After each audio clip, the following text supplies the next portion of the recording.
नमस्कार, मैं हूं आपके साथ रोहित। साउथ अफ्रीका दौरे पर चेतेश्वर पुजारा और अजिंक्य रहाणे को लेकर खूब बातें हुई। लगातार इन दोनों खिलाड़ियों का बल्ला पिछले 1-1.5 साल से खामोश है। इसीलिए अब इन दोनों खिलाड़ियों को लेकर बातें ये हो रही हैं कि साउथ अफ्रीका में तीसरे टेस्ट मैच के साथ ही इन दोनों खिलाड़ियों का करियर भी समाप्त हो गया है। लेकिन इन दोनों खिलाड़ियों से इतर एक ऐसा और खिलाड़ी है जिसका बल्ला बिल्कुल खामोश है। उसके बल्ले से पिछले 10 पारियों में केवल एक ही अर्धशतक निकला है और हम ये विदेशों में उसके प्रदर्शन पर बात कर रहे हैं। हालांकि ये खिलाड़ी जब भारतीय धरती पर खेलता है तो 83 के औसत से रन ठोकता है, लेकिन विदेशों में जाते ही इस खिलाड़ी के बल्ले में जंग लग जाते हैं। हम बात कर रहे हैं भारत के ओपनर बल्लेबाज मयंक अग्रवाल की। इस पूरे दौरे पर मयंक अग्रवाल का बल्ला सिर्फ सेंचुरियन टेस्ट में चला, जहां उन्होंने पहली पारी में 60 रन बनाए। अगर आप मयंक अग्रवाल की विदेश में खेली गई पिछली 10 पारियों पर ध्यान देंगे तो शायद पुजारा और रहाणे से पहले आप मयंक अग्रवाल को टीम से बाहर करने की मांग कर देंगे। मयंक अग्रवाल ने पिछली 10 पारियों में सिर्फ एक हाफ सेंचुरी लगाई है विदेश में, वो भी इस दौरे पर खेले गए सेंचुरियन टेस्ट मैच की पहली पारी में। इसके अलावा उनके बल्ले से पिछली 10 पारियों में 7, 15, 23, 26, 4, 60, 9, 38, 5 और 0 रन का स्कोर देखने को मिला है।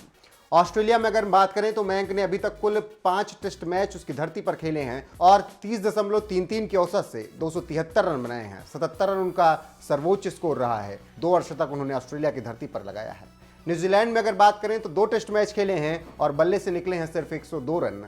सर्वोच्च स्कोर रहा है 58 रन का, जबकि औसत बेहद ही कम 25 की रही है। केवल 1 अर्धशतक न्यूजीलैंड की धरती पर आया।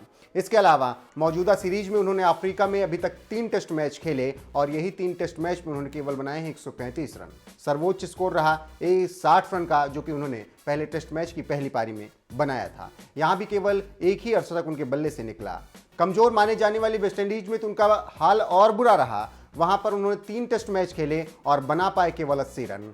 1 अर्धशतक केवल लगा पाए और 58 रन का हाईएस्ट स्कोर रहा। जबकि भारतीय सरजमी पर 7 टेस्ट मैच खेलते हुए उन्होंने 83 की औसत से रन ठोके हैं और कुल बनाए हैं 839 रन, जिसमें लगाया है 4 शतक और 1 अर्धशतक। इस दौरान 2 दोहरे शतक और 243 रन रहा है हाईएस्ट स्कोर। अब आप समझ सकते हैं मयंक अग्रवाल के इस प्रदर्शन से कि भारत की धरती पर तो वो शेर हैं, लेकिन विदेशों में जाते ही वो ढेर हो जाते हैं। लगातार उनका बल्ला विदेशी धरती पर फ्लॉप है और पिछली 10 पारियों में केवल एक ही अर्धशतक लगा पाए हैं। मतलब उनका प्रदर्शन अजिंक्य रहाणे और चेतेश्वर पुजारा से भी खराब है। इसीलिए अब ये बातें उठने लगी हैं कि मयंक अग्रवाल को टीम इंडिया क्यों विदेशों में खिला रही है, केवल उन्हें भारतीय सरजमी पर ही खिलाया जाए, क्योंकि उनका प्रदर्शन बेहद ही खराब रहा है। खैर, आपको बता दें कि रोहित शर्मा की अनुपस्थिति में ही उन्हें ओपनिंग की जिम्मेदारी मिली है। रोहित की वापसी होते ही मयंक अग्रवाल एक बार फिर से टीम से बाहर चले जाएंगे। फिलहाल मयंक अग्रवाल के विदेशी धरती पर प्रदर्शन के आधार पर आपका क्या कुछ कहना है? क्या टीम में उनकी जगह बनती है